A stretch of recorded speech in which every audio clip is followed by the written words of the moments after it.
This is a story that even hospitals are hesitant to tell you first. The long-held belief that vegetables are unconditionally good for your body might be something you need to reconsider. But today, for the sake of your health, for the rest of your life, I must share this truth with you. Hello, my name is Dr. Alan Carter, and I am 86 years old. I am the former chief professor of endocrinology at a major university hospital where for 50 years, I dedicated my entire medical career to one specific area within endocrine diseases, the treatment of diabetic patients. Even now, at my age, I maintain a strict habit of 2 meals a day, personally selecting and preparing my own vegetables. This one small habit is the secret to how, even in my late 80 seconden, I maintain a perfectly normal blood sugar level. When you picture an octogenarian, what comes to mind? Perhaps many of you imagine someone frail, dependent on hospitals, with a collection of prescription pill bottles, but my reality is quite different.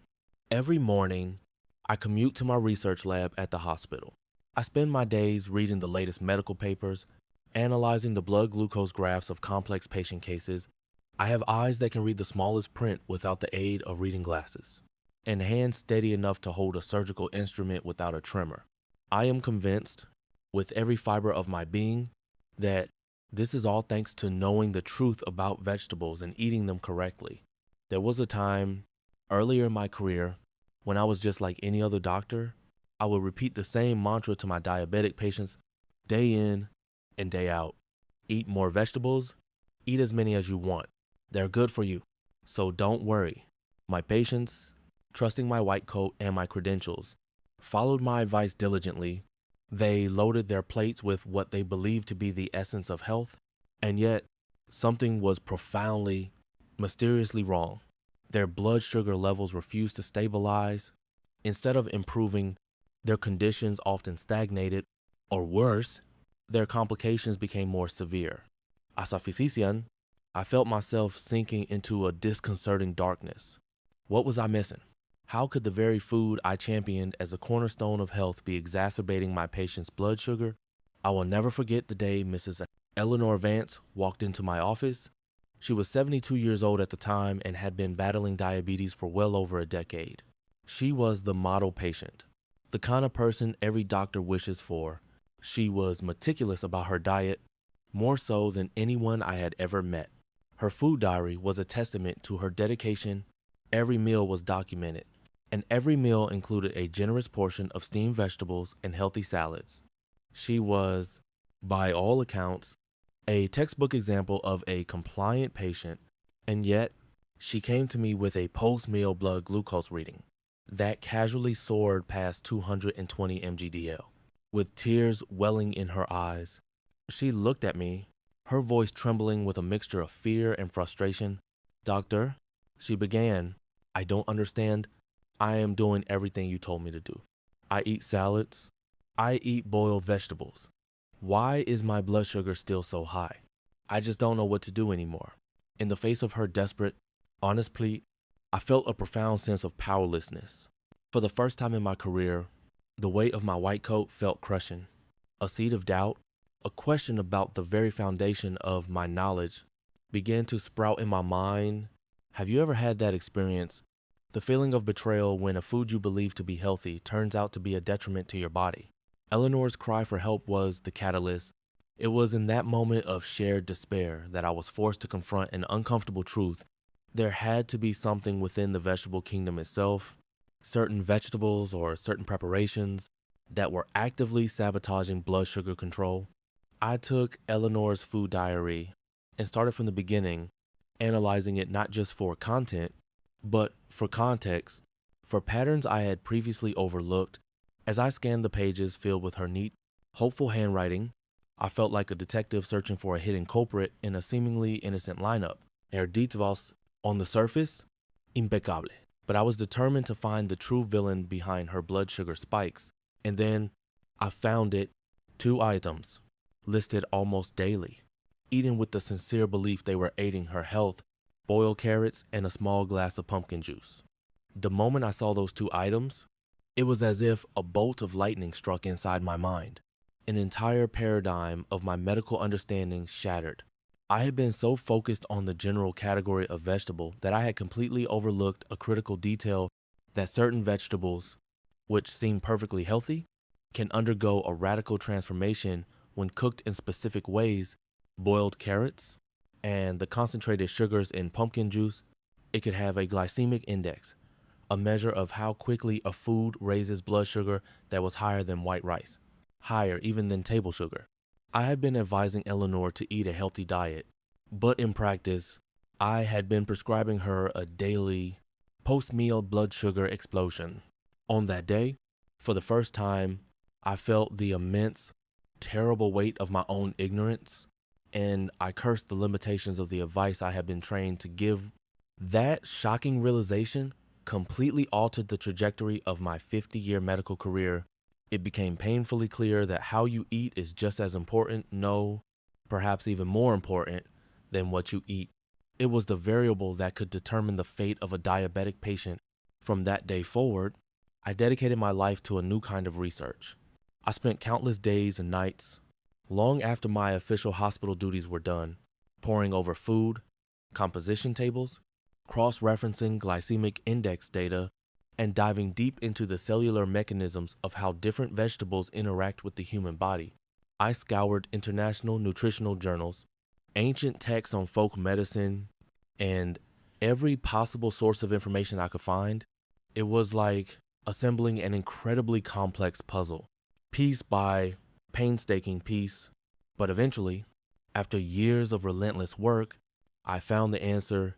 Through thousands of hours of research and direct clinical experience with my patients, I discovered a clear, undeniable pattern. I found that I could classify all vegetables into 3 distinct categories based on their impact on blood sugar. I called it the vegetable traffic light system. I began applying this new classification method with my patients. The results were nothing short of miraculous. I watched, with my own eyes, as patients who had struggled for decades finally saw their blood sugar levels stabilize in a matter of months. I can still see the face of one gentleman, a man who had lived with erratic numbers for 20 years, his face lighting up with pure joy. "Professor," he said, his voice thick with emotion, "for the first time, the first digit of my blood sugar reading starts with a 1. It feels like a dream. Today, I am going to share this vegetable traffic light system with you, the culmination of my 50 years of clinical experience without holding anything back. To truly understand and implement this system correctly, you must listen to the end as each part builds upon the last. If you believe this information can genuinely help the health of you and your loved ones, then I ask you to support me by sharing this knowledge. Your small act of engagement can become a precious opportunity for many more people to lead healthier lives. Now, let's begin in earnest. Let's classify the vegetables on your dining table using the colors of a traffic light. As you listen, open your refrigerator door in your mind. Think about what's inside. This will make the information even more useful. Green light, the safe and beneficial vegetables eat freely. First, let's talk about the green light vegetables. These are the heroes of your plate. You can eat these without worry, as they are packed with dietary fiber and have a very low glycemic index. In fact, not only are they safe, but they are also beneficial. When eaten with a meal, they act as a protective shield, helping to prevent a rapid rise in blood sugar. What kind of green light vegetables are on your table? E. Cucumber, the ultimate hydrating, low impact snack. Cucumbers are a true gift for anyone managing their blood sugar. Composed of over 95% water, they are incredibly low in calories and have a glycemic index of around 15, which is practically negligible. This means they have almost no impact on your blood glucose levels. Furthermore, in their high water content and mineral balance promote diuretic action, helping to flush out waste products from the body while effectively quenching thirst. It is, without a doubt, one of the safest and most effective vegetables for blood sugar management. I remember a patient, a 71-year-old gentleman named Mr. David Chen. For years, he was trapped in a cycle of anxiety, watching his post-meal blood sugar fluctuate wildly between 140 and 220 mgdl. He had tried snacking on fruits and other healthy foods, only to see his numbers spike. Leaving him feeling defeated, I suggested something incredibly simple. Eat half a cucumber with one hard-boiled egg as a mid-afternoon snack. He was skeptical at first, but he was desperate enough to try anything. After just 2 months, he came into my office with a wide grin, holding his glucose log. His average post-meal reading had dropped to a stunning 95 mgdl. He told me, "Doctor, that cucumber saved me. I can't imagine my diet without it now." The best way to eat a cucumber is to wash the skin thoroughly and consume it raw. Its crisp, crunchy texture provides a satisfying feeling of fullness. Eating a few cucumber sticks before or during a meal is an excellent strategy to prevent overeating. A word of caution: some people enjoy eating chilled cucumber, but if your body constitution is on the colder side, it can sometimes cause diarrhea. This is especially true for those with a weak digestive system or who are prone to stomach upset. If this sounds like you, it's best to let the cucumber sit at room temperature for a little while. Before eating it are eggplant, the purple gem that slows sugar absorption. This beautiful, glossy vegetable is another powerhouse in the green light category. Eggplant is low in calories and exceptionally rich in soluble fiber. This type of fiber is crucial because it forms a gel-like substance in the digestive tract, which physically slows down the absorption of sugars into the bloodstream. This provides a powerful buffering effect, preventing the sharp, dangerous spikes in blood sugar that often occur after a meal. Furthermore, the vibrant purple skin of the eggplant is rich in an antioxidant called nasunin, a type of anthocyanin.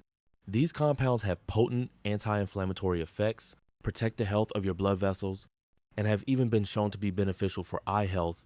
Eggplant is one of the few purple vegetables you can enjoy without any concern for your blood sugar. The key to preparing eggplant is to avoid frying it in large amounts of oil.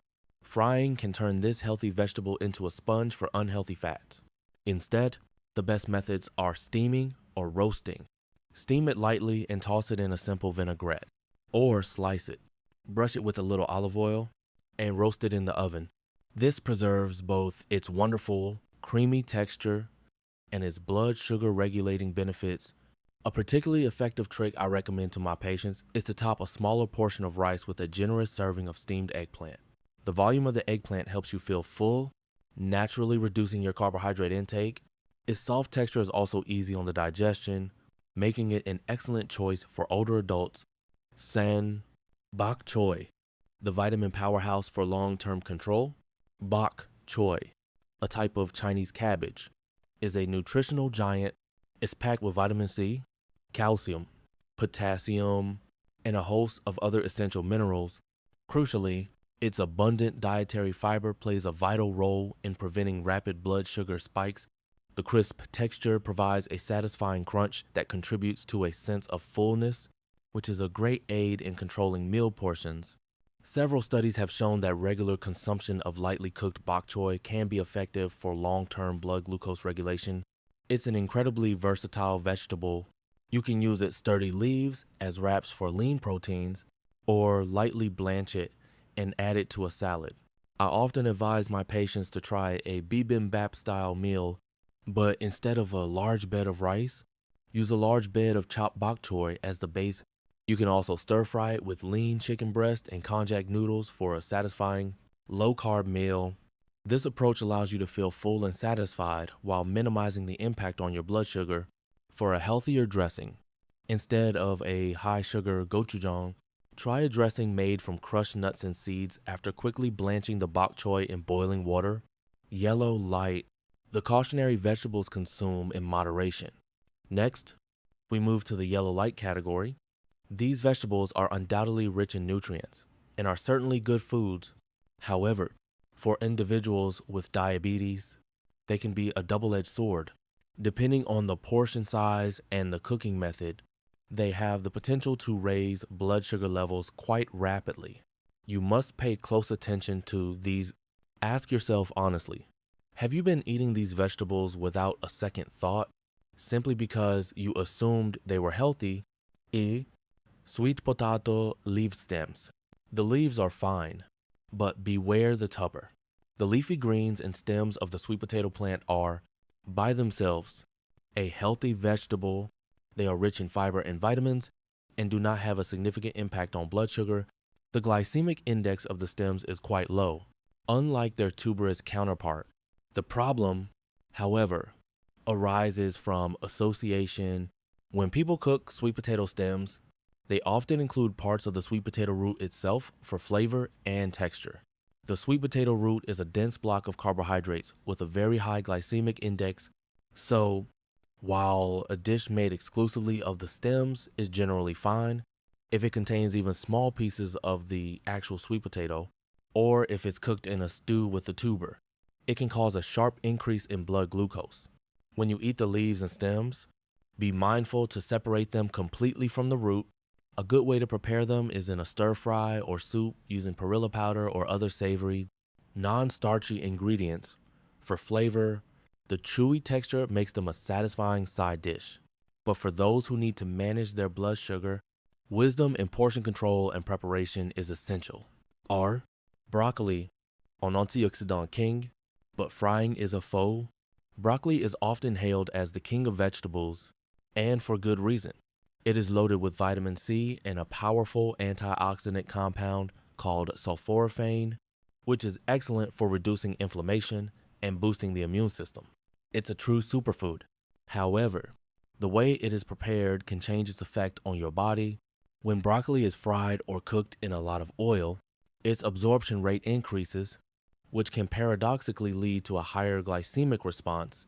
Furthermore, cooking broccoli at high temperatures for extended periods can destroy many of its beneficial compounds. You essentially lose the very nutrients you were trying to get. The absolute best way to prepare broccoli is to steam or blanch it in boiling water for no more than 1 to 2 minutes. This softens it slightly while preserving its nutrients and vibrant green color. Eating a few florets of steamed broccoli as an appetizer before your main meal is a fantastic strategy. The rich fiber will give you a sense of fullness, helping you reduce the overall amount of food you eat. One important note, individuals with kidney disease should be cautious. Broccoli is high in potassium, and excessive intake can put a strain on the kidneys. Sand, beet greens, beet leaves, rich in iron. But watch the quantity. Beets are famous as a blood purifying vegetable, and their leafy tops are particularly nutritious. Beet greens are rich in iron, vitamins, and dietary fiber, making them excellent for preventing anemia and helping to regulate blood pressure. However, the beetroot itself is quite high in sugar. While the leaves have a much smaller impact on blood sugar, consuming a very large quantity of them can still stimulate sugar absorption and potentially raise your glucose levels. You cannot eat them with reckless abandon, assuming they are completely harmless. The safest way to consume beet greens is to use them as you would spinach or chard as part of a mixed salad or as a wrap for other foods. If you decide to make a green juice with beet leaves, use only a small amount and combine it with plenty of green light vegetables like cucumber and celery. And most importantly, always check your blood sugar afterward to see how your body personally responds. Just like with broccoli, those with kidney disease must be mindful of the high potassium content in beet greens. Red, light, the danger zone vegetables, avoid as much as possible. Finally, we arrive at the red light vegetables. These are the foods that, if you have diabetes, you should make a conscious effort to remove from your dining table. These are, in essence, carbohydrate bombs disguised as vegetables. They are the primary culprits behind rapid and powerful blood sugar spikes. I ask you now, can you remove these vegetables from your plate starting today? Have you been mistakenly convinced that these were good for your health? Corn, the enemy disguised as a healthy snack. Many people think of corn as a vegetable, but nutritionally, it's more accurately classified as a grain. It is a high carbohydrate food, containing over 25 grams of carbs per 100 gram serving. A single, medium-sized ear of sweet corn contains a quantity of sugar and starch that can easily exceed that of half a bowl of white rice. Its glycemic index is also very high, often above 70, making it a primary offender for causing sharp post-meal glucose spikes. The worst offense is eating corn as it's often sold at fairs and street markets. Grilled with butter, sprinkled with salt, and sometimes even sugar, indulging in this kind of treat is functionally the same as giving up on your blood sugar management. You will be drawn in by the sweet, savory taste, but after you finish that one ear, you will have to face a blood sugar reading that has skyrocketed to an unmanageable level. I strongly, unequivocally advise my diabetic patients to avoid corn as much as possible. If you absolutely must eat it, if the craving is overwhelming, then it must be plain, boiled corn with no additives, and you must strictly limit your portion to less than half an ear. Or boiled carrots, the betrayer that masquerades as health. This is the one that shocks people the most.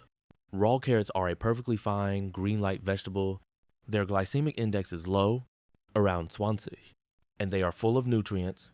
However, the moment you boil them, a dramatic betrayal occurs. The heat breaks down the complex carbohydrates and fibrous cell walls within the carrot, transforming its starches into easily accessible sugars. The glycemic index of a boiled carrot skyrockets to 80 or higher. This is on the same level as white bread or sugary cereals. It can become a primary driver of a blood sugar spike. Think about all the dishes where boiled carrots are a common ingredient: stews, soups, pot roast, fried rice, curries. Adding a generous amount of boiled carrots to these dishes is a terrible habit for blood sugar management. So many of my patients have told me, "But doctor, I added lots of carrots to make it healthy." They were unknowingly turning their meal into a glucose bomb. For a patient on diabetes medication, boiled carrots can severely interfere with the medicine's ability to regulate blood sugar. If you are going to eat carrots, you must eat them raw. If a recipe requires them to be cooked, you should undercook them significantly so they retain a firm, crunchy texture. Sand, pumpkin, squash, the dangerous vegetable with a wholesome image. Pumpkin and other sweet squashes like butternut squash have a reputation for being healthy. They are known for being rich in beta carotene and vitamins, but that sweet taste comes at a cost.